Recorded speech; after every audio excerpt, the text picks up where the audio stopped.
എല്ലാ കൂട്ടുകാർക്കും ജിജോസ് കോർണറിൻ്റെ പുതിയൊരു വീഡിയോയിലേക്ക് സ്വാഗതം. ഇന്ന് ഞാൻ നിങ്ങളെ കാണിക്കാൻ പോകുന്നത് ഓണം സീരീസിൽ പെടുന്ന പൈനാപ്പിൾ പച്ചടി എന്ന് പറയുന്ന സദ്യക്കൊക്കെ വിളമ്പുന്ന ഒരു ഐറ്റമാണ്. അപ്പോൾ നമുക്ക് പോയി കണ്ടിട്ട് വരാം ഇതെങ്ങനെയാണ് ഉണ്ടാക്കുന്നതെന്ന്. അപ്പോൾ നിങ്ങൾ എൻ്റെ ചാനൽ ആദ്യമായിട്ടാണ് കാണുന്നതെങ്കിൽ മറക്കാതെ ലൈക്ക് ചെയ്യുക, കമൻറ്റ് ചെയ്യുക, സബ്സ്ക്രൈബ് ചെയ്യുക. പൈനാപ്പിൾ പച്ചടിക്ക് വേണ്ടിയിട്ട് നമ്മൾ ഞാനിവിടെ എടുത്തിരിക്കുന്നത് ഒരു അര പൈനാപ്പിള് ചെറുതായിട്ട് അരിഞ്ഞ് വെച്ചേക്കുന്നു. അത് ഞാൻ നമ്മുടെ കുക്കറിനകത്തിട്ടിട്ട് ഒന്ന് വേവിച്ചെടുക്കാൻ പോകും. അങ്ങനത് കുക്കറിനകത്ത് ഇട്ടിട്ടുണ്ട്. ഇനി അതിനകത്തോട്ട് നമുക്ക് ചേർക്കാനുള്ള ചേരുവകൾ ചേർക്കാം. അപ്പം നമ്മൾ ഒരു സ്പൂൺ മഞ്ഞൾപ്പൊടി ഇട്ടു. അതുപോലെ തന്നെ എരിവിന് ആവശ്യമുള്ള മുളക് പൊടി ഇട്ടു. ആവശ്യത്തിന് ഉപ്പ്, ആവശ്യത്തിന്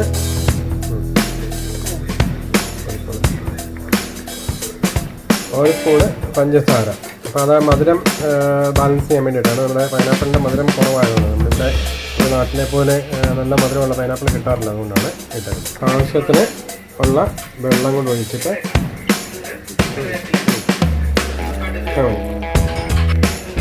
അപ്പോൾ നല്ലപോലെ അതൊന്ന് ഇളക്കി വെച്ചു. ഇനി അതൊന്ന് അടച്ചു വെച്ച് നല്ലപോലെ ഒന്ന് വേവിച്ചെടുക്കും. അപ്പോൾ അതിൻ്റെ അരത്തിന് വേണ്ടിയിട്ട് ഞാനിവിടെ ഒരു കപ്പ് തേങ്ങ എടുത്തിട്ടുണ്ട്.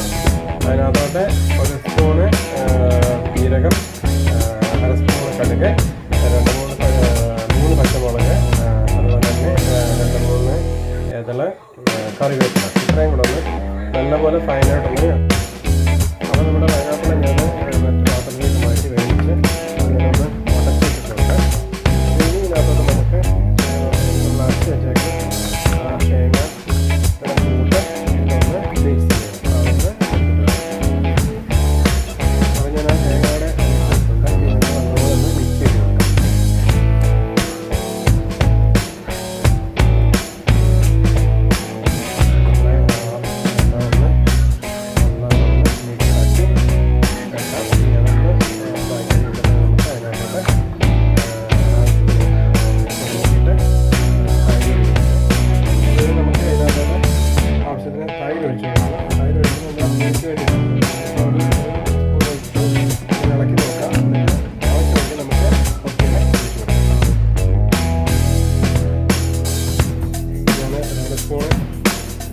വെളിച്ചെണ്ണ എടുത്തു. ഒന്ന് കടുക് വറുത്തിടാൻ പോകാം.